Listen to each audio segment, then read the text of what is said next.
veto that will not allow electrical transmission costs to triple in the next decade. If the way we may not need that, then appoint an independent commissioner or go to the AUC to have a neutral third party. Alberta, we haven't had that problem. We've had 40 years of good government. In fact, yesterday was the 40th anniversary, August 30th, 1971, when Peter Lougheed formed the first PC government of Alberta. And have we been perfect? No. Have we made mistakes? Yes. But compared to the real world of politics, progressive conservative party of Alberta has given this province good stable government, made it the best province in Canada to live, work, and to raise a family. And let's take a minute to recognize and thank Peter Lougheed, Don Getty, Ralph Klein, and Ed Stelmach for 40 years of PC government.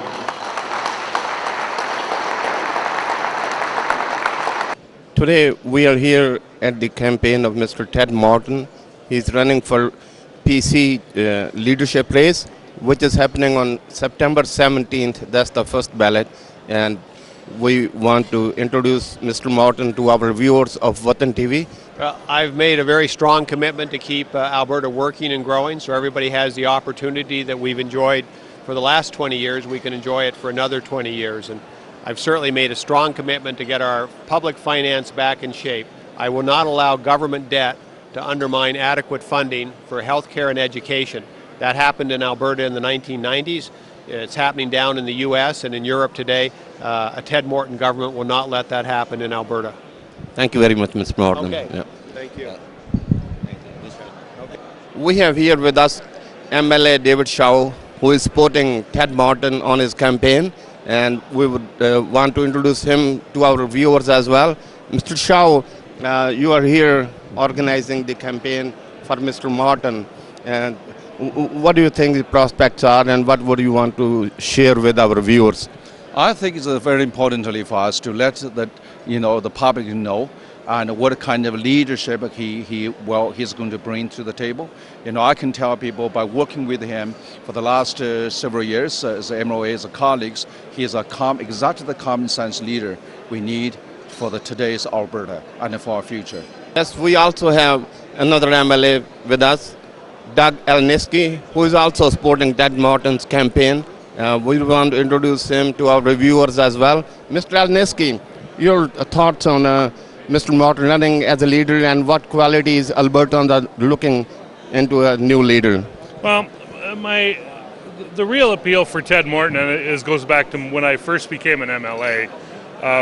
There were a tremendous number of people elected in 2008, and Ted was the first cabinet minister. Because I came out of an organization that was in his ministry, he was our minister in forestry.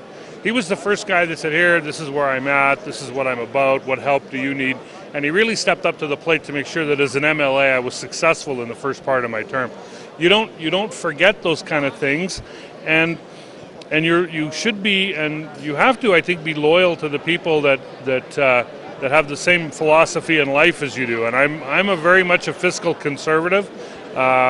And Ted is the guy that's come forward with the best long-term platform for the province of Alberta.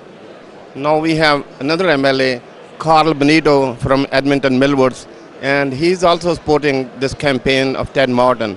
We want to introduce him to our viewers as well. Mr. Benito, your thoughts on Mr. Morton becoming a premier?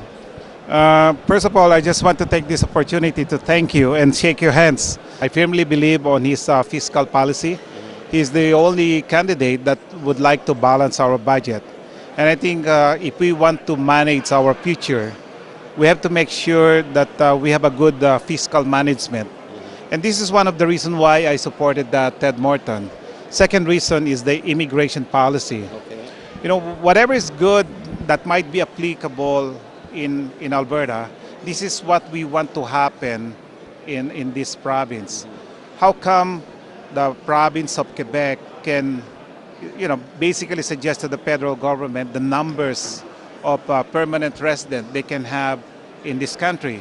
And when it comes to Alberta, somebody has to tell us we are only allowed 5,000 that we can process as a permanent resident. But lately, Saskatchewan and Manitoba, they're bringing people, immigrants, very aggressively as well, compared to Alberta. yeah, that's the whole point. Like Saskatchewan, they can process the permanent residency application even outside Yeah.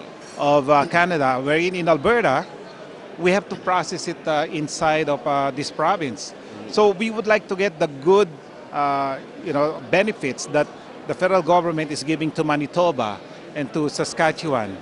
And, we should be strong enough to negotiate and ask, because if you don't ask, you don't receive, for the same privilege, because, Alberta is the economic engine of this province. Of course. Yeah. If Quebec can have that kind of immigration policy, special immigration policy because of the language and culture privilege, we are the economic engine of Alberta.